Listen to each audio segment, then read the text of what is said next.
హల్లెలూయా! యేసయ్య ప్రేమ కలిగిన నామమందు మీ అందరికీ శుభాభివందనాలు తెలియజేస్తున్నాం. మరొకసారి ప్రేమైన వలన ఈ రీతిగా దేవుని వాక్యం మీతో పంచుకోవటానికి దేవుడు నాకిచ్చిన కృపను బట్టి వందనాలు, స్తోత్రాలు. హల్లెలూయా!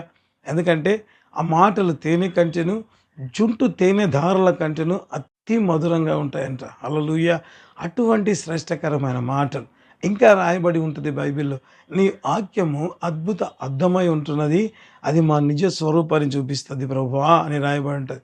అంటే ప్రతిసారి కూడా మనం ఏం చేస్తుంటాం? అద్దం ముందుకు వెళ్ళి మనల్ని మనం సరి చేసుకొని బయటికి వెళ్తాం. ఎందుకు అంటే మనలో పర్ఫెక్షన్ ఉండాలని ప్రేమైన వాళ్ళు. హల్లెలూయా! అందుకే దేవుడు కూడా మనతో వాక్యం ద్వారా మాట్లాడుతుంటాడు. ఎందుకు ప్రభువా అంటే నా బిడ్డలు పర్ఫెక్ట్‌గా ఉండాలని. హల్లెలూయా! దేవునికి స్తోత్రం. అందుకే దేవుడు ఆ రీతిగా మనతో మాట్లాడడానికి ఇటువంటి శ్రేష్టకరమైన, అమూల్యమైన సమయాన్ని ఇచ్చుంటుండగా, ఆ జీవం కలిగిన దేవునికే సంపూర్ణ మహిమ, ఘనత, ప్రభావములు యుగయుగములు ఆయనకు మాత్రమే కలుగును గాక. హల్లెలూయా! నిజంగా ప్రేమైన వలన అనేక సార్లు మనం చూస్తూ ఉంటాం. అనేక మంది సేవ చేస్తున్న వారు కొద్దిమంది అయితే ఏదో ఆ వ్యక్తి చెప్పాడు గదా! అని పని చేస్తూ ఉంటారు. మరికొద్ది మంది ఏ రీతిగా ఉంటారంటే, ఈ పని చేయడానికి నామోషీగా ఫీల్ అవుతూ ఉంటారు. ఎందుకంటే, దేవుని పని దేవుని మందిరంలో కానీ, దేవుడు మనకెక్కడైనా సేవలోకి వెళ్ళినప్పుడు, కొన్ని పనులు మనకు ఇబ్బందికరంగా ఉంటది. ఎందుకంటే, ఇది నేను చేయొచ్చా? చేయకూడదా? అన్నట్లుగా ఉండడం ప్రారంభిస్తాం. కొన్నిసార్లు ఏం చేస్తుంటాం, ఇది చేయకుండా ఉంటే బాగుంటదేమోలే అన్నట్లుగా ఉంటది. మరి కొంతమందైతే, అసలు సేవకు నన్ను పిలిచలేదు కాబట్టి నేను రాను అని హఠ అయ్యే వాళ్ళు కూడా చాలామంది ఉంటారు ప్రేమినాలు. అయితే ఇటువంటి వ్యక్తులందరితో ప్రభువు ఈరోజు మాట్లాడాలని ఆశపడుతున్నాడు. నువ్వు చేస్తున్న పని ఎవరిది మొదటిగా మనం గుర్తించాలి ప్రేమిన వాళ్ళ. దేవుని గురించి నిజంగా ఒకవేళ ప్రేమిన వాళ్ళ మీ సొంత ఇంట్లో, మీ కుటుంబంలో లేకపోతే మీ తండ్రి గారు ఒక ఫంక్షన్ చేస్తున్నాడు అనుకోండి. ఆ ఫంక్షన్‌లో నీవు కొన్ని మాత్రమే చేసి, కొన్ని ఇది నా స్టేటస్‌గా తగినవి కావు అని ప్రక్కన పెడతారా? Better premier. ఒకవేళ నీళ్ళు తీసుకురావాల్సొస్తే నీళ్ళు తీసుకొని వస్తారు. అవసరమైతే కొన్నిసార్లు చూస్తూ ఉంటాం ఆ ఫంక్షన్‌లో వాళ్ళ సొంత ఫంక్షన్ అయితే ఆ భోజనాలు జరుగుతున్నప్పుడు ఆ తిన్న మరి ప్లేట్స్ తీయడానికి కూడా పెద్దగా ఫీల్ గారు ప్రేమిన వాళ్ళు. ఎందుకు అంటే ఎవరు లేకపోతే ఇంకా చేయాల్సిందే కాబట్టి ఇది మాది అనే ఫీలింగ్ ఉంటది. టయానికి ప్రారంభం కావాలని ఆశ ఉంటది. చాలా గ్రాండ్‌గా జరగాలని ఆశ ఉంటది. దానికోసం చాలా సార్లు కష్టపడుతుంటారు. కొద్దిమందైతే నిజంగా మంచి వస్త్రాలు గూడా ధరించలేని వర్క్ లోడ్ వల్ల ఆ రీతిగానే ఉండడం ప్రారంభిస్తారు ప్రేమ. ఎందుకు ఆ రీతిగా ఉన్నారు అంటే, ఇది మా ఫంక్షన్. ఇది బాగా జరగాలి. అంతే గదా! మరి దేవుని పని దగ్గరికి వచ్చే లోపల ఏ రీతిగా ఉంటారంటే, "అయ్యా! మీ తండ్రి ఎవరు?" అంటే చెప్తారు. "పరలోకమందున్న మా తండ్రి" అన్నాడు కాబట్టి, "యేసుప్రభు మా తండ్రి" అని చెప్తారు. "యేసుప్రభు మీ తండ్రి కాదా?" అంటే, "అవును మా తండ్రి" అంటారు. మరి తండ్రి అని చెప్తూ ఉంటారు. కానీ దేవుని పని చేయమంటే మాత్రం ఏ రీతిగా ఉంటారంటే, "నన్ను పిలవలేదని" కొంతమంది, లేకపోతే ఏదైనా తీసుకురావాలంటే నా హోదా అడ్డమొస్తదని మరికొద్దిమంది, వాళ్ళదిలే అన్నట్లుగా ఎప్పుడు వెళ్తే మనకెందుకులే అని మరికొంతమంది, చేద్దామా లేదా అని మరికొద్దిమంది ఉంటారు ప్రేమైన వాళ్ళ. అంటే ఏం చేస్తున్నారు? వారు యేసు ప్రభు తన సొంత తండ్రిగా వారు ఓన్ చేసుకోలేకున్నారు ప్రేమైన వాళ్ళు. అది దేవుడు చెప్పిన మాట.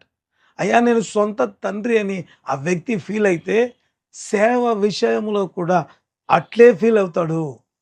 అట్లా ఫీల్ కావడం లేదు. అంటే దేవుడు చెప్పే మాట ఒకటే ప్రేమైన వాళ్ళ. యేసు ప్రభుని మీ తండ్రిగా మీరు ఫీల్ కావడం లేదు. పలకడం కాదు ప్రేమైన వాళ్ళరా. మన క్రియల్లో ఉండాలి. ఈయన నా తండ్రి. పరలోకమందున్న నా తండ్రి అంటారు. నా తండ్రి యేసయ్యే అని చెప్తూ ఉంటారు. అయితే దేవుని పని దగ్గరికొచ్చే లోపల ఎవరిదోలే ఈ స్వభావంతో పనిచేస్తుంది. అందుకే దేవుడన్నాడు. ఆ రీతిగా వారి జీవితంలోకి ఆ తలంపు వచ్చింది అంటేనే వారు యేసు ప్రభుని తన సొంత తండ్రిగా యాక్సెప్ట్ చేయలేని వ్యక్తి. యాక్సెప్ట్ చేయనట్లు ప్రేమైన వాళ్ళ. ఎందుకంటే నోరు చెప్తా ఉంది. లోపల క్రియలు లేవు. క్రియలు ఉండాలి కదా ప్రేమైన వాళ్ళ. అందుకే దేవుడు చెప్తున్న మాట. యేసు ప్రభు మా తండ్రి అనుకున్నప్పుడు మరేం చేస్తారు? నమ్మకంగా చేస్తారు. ఇది మా పని కాదు. మరి దేవుడు కూడా నా తండ్రి అన్నప్పుడు ఎంత నమ్మకంగా ఆయన పని చేస్తున్నావు? ఏ పనైనా చేయగలుగుతున్నావా దేవుని కోసం? లిమిటెడ్‌గా చేస్తున్నావు. ఒక్కసారి మిమ్మల్ని మీరు పరిశీలించుకోవాల్సిందిగా ప్రభు పేరట కోరుతున్నాను. మీరు ఇంకా కూడా దేవుని పని విషయంలో రిస్ట్రిక్షన్స్ లేకపోతే ఈ మాత్రమే చేస్తాను అని అనుకుంటూ ఉంటే మీరు యేసుప్రభును సొంత తండ్రిగా ఫీల్ కానట్టే. దేవుడు మీతో మాట్లాడి ఉంటున్నాడు. మీకు అందుకే బైబిల్ ఒక చక్కటి మాట రాయబడింది. చేయుటకు నీ చేతకు వచ్చిన ఏ పని అయినను శక్తి లోపం లేకుండా చేయాలంట. శక్తి లోపం లేకుండా ఏదో చెప్పారు కాబట్టి క్యాజువల్‌గా చేయడం కాదు. శక్తి కొలది చేయాలి. ఎందుకు అని ఆ మాట రాయబడిందంటే, నీ తండ్రి పని, నీ సొంత పని ఏ రీతిగా ఉందో అదే రీతిగా పరలోకమందున్న నా తండ్రి అని చెప్పిన నువ్వు పని చేయకుండా నా తండ్రి పనే నన్ను ఎట్లా అనుకుంటావు? నీ తలంపులోనే ఉంటది, ఇది నాది కాదులే. అది దేవుడు చెప్తున్నాడు. అది కరెక్ట్ కాదు. దేవుని పని ఏదైనా వస్తే ఇది నా తండ్రి పని. మనుషుల కోసం కాదు. దేవుని కోసం మనం పనిచేసేవారిగా. తద్వారా దేవుని ఆశీర్వాదాలు మనం పొందేవారిగా ఉంటాం. తలలోంచి ప్రార్థన చేసుకుందాం. ప్రేమ కలిగిన తండ్రి, కృప కలిగిన ప్రభా, జీవం కలిగిన జీవాధిపతి, నీ బంగారు పాదాలకే వందనాలు, స్తోత్రాలు నాయన. ఆశ్చర్యకరుడు, ఆశ్చర్యకార్యాలు చేసే గొప్ప దేవానికి వందనాలు. కీర్తనీయమైన మా దేవానికి వందనాలు. వాక్యం ద్వారా మీరు మాతో మాట్లాడినందుకు బట్టి అనేక సార్లు దేవుని పని చేస్తున్నాం అని తను కేవలం ఎవరో చెప్పారు కాబట్టి, ఎవరో చూస్తున్నారు కాబట్టి ఇది కాదు నాయన. బైబిల్లో రాయబడిన బట్టి చేయుటకు నీకు ఏ పని అప్పగించిన శక్తి లోపం లేదు.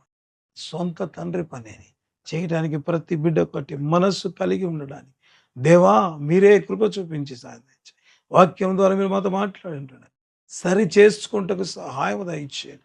వాత వేయబడిన మనస్సాక్షి గల వారిగా ఉండకుండా నాయన వాక్యపు వెలుగులో పరిశీలించుకుంటకు సహాయం దయచేయండి. దేవుని పని ఏదైనా నమ్మకంగా చేయటానికి తండ్రి మీరే కృప చూపించి మహిమ పొందమని అటు మనసు స్థిరమైన మనస్సుని బిడ్డల కలుగు. ఎవరైతే చంచలత్వంతో ప్రభు పని చేస్తున్నారో అటు బిడ్డలను తండ్రి వారి చంచలత్వం తొలగించి మీరే మహిమ పొంది ఆత్మ పూర్ణులై దేవుని పనిలో ముందుకు సాగులాగున కృప చూపించి అయినా ఈ కార్యక్రమం చూసిన ప్రతి బిడ్డను దీవించాడు. జాబ్స్, మ్యారేజెస్ ఆయాలు తీసేసి జాబ్స్, మ్యారేజ్ అనుగ్రహించి హెల్త్ తీసేసి పూర్తిగా తొలగించి స్వస్థత ప్రతి దేవుడిగా మిమ్మల్ని ప్రత్యక్ష ఆర్థికపరమైన ప్రతి అద్భుతం చూసిన ప్రతి బిడ్డ దీవించి ఆస్వాదించి మీరే మేము సహకరిస్తున్న ప్రతి బిడ్డను ప్రార్థన ద్వారా షేర్ చేయడం ద్వారా పని చేయడం ద్వారా ప్రతి విషయం పని సెలెక్ట్ చేసి ప్రతి బిడ్డను దీవించి నమ్మకమైన బిడ్డలకు పరిశుద్ధాత్మ దేవుడు అట్టి బిడ్డను లేపునుగా అట్టి కృప చూస్తున్న ప్రతి బిడ్డకు కలుగును కృప చూపించి అనేక సాక్ష్యాలు వింటూ వాక్యం ద్వారా దేవుడు మాతో మాట్లాడారు. నేను సరి చేయబడ్డాను, నేను అనేక మంది దేవుడికి మరొక్కసారి ఆయన ఉగ్రం అంతటిని దీవించి సమస్త మహిమ ఘనత నీకు చెల్లిస్తాను. యేసు నామమున అడుగుతున్నాము తండ్రి. ఆమేన్, ఆమేన్.